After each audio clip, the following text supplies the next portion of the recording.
Dr. Elena Vasquez pressed her palm against the reinforced titanium viewport of Research Station Kepler 442b, watching the crimson storms rage across the alien world below. The electromagnetic interference from the planet's twin magnetospheres had been disrupting their quantum entanglement communications for weeks, but today the silence felt different, ominous. "Elena, you need to see this." Dr. Marcus Chen's voice carried an edge she'd never heard before in their 15 years of collaboration.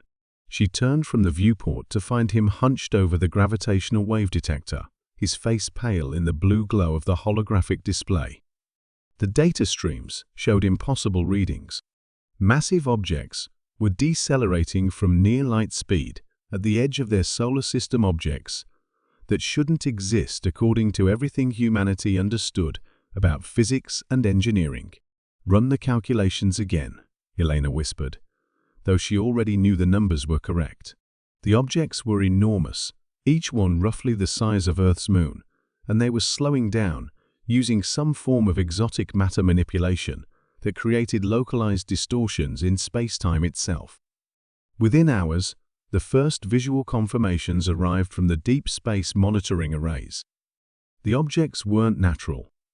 They were ships, if such a primitive term could even apply to the crystalline megastructures that seemed to bend light around their edges. Each vessel pulsed with energies that registered across every spectrum their instruments could detect.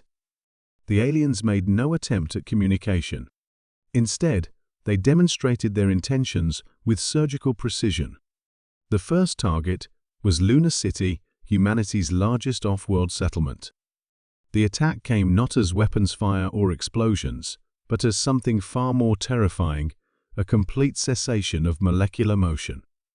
In an instant, the moon's entire northern hemisphere was transformed into a perfect crystal, its atoms locked in absolute zero, every human soul within it preserved in a state between life and death. Earth's response was immediate but futile. Nuclear missiles simply ceased to exist when they approached the alien vessels, their atomic bonds apparently dissolved by fields that treated matter like a suggestion rather than a law. Kinetic projectiles fired from railguns curved away, as if space itself rejected their presence. But the aliens had underestimated one crucial aspect of human nature: their capacity for adaptive evolution under extreme pressure. Dr. Sarah Okafor had been dismissed as a fringe theorist for decades. Her work on consciousness directed quantum mechanics relegated to the academic underground. Now, as conventional physics failed against an enemy that treated natural laws as negotiable, her research became humanity's last hope.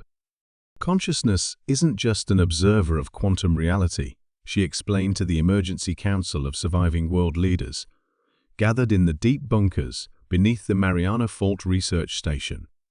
"It's an active participant. Every sentient mind creates microscopic ripples in the quantum foam. 8 billion human minds, properly synchronized." The plan was audacious beyond measure. Using a network of quantum processors distributed across every surviving settlement, they would link human consciousness into a collective system, not to merge minds, but to harmonize their quantum signatures. Every human being would become a node in a vast computational matrix powered by pure thought and will. The first test came when the aliens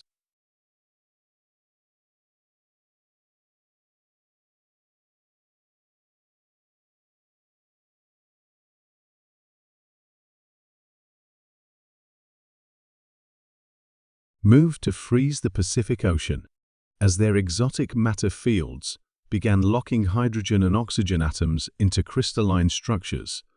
8 billion human minds focused their collective intent on a single quantum equation.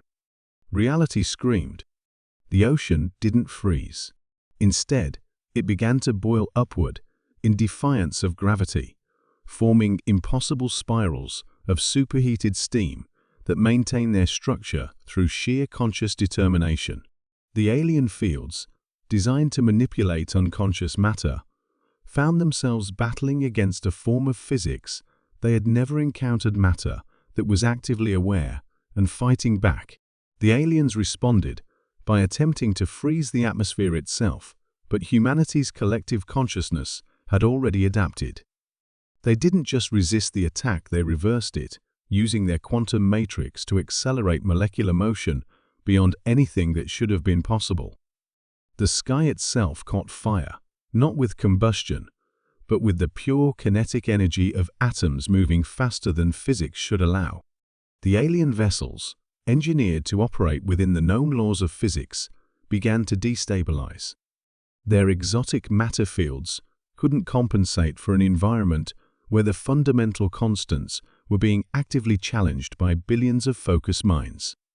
One by one, the crystalline megastructures began to fracture, their perfect geometries collapsing as conscious will imposed new rules on local spacetime. Elena watched from her station as the final alien vessel attempted to retreat. But humanity's collective rage had transcended mere physics.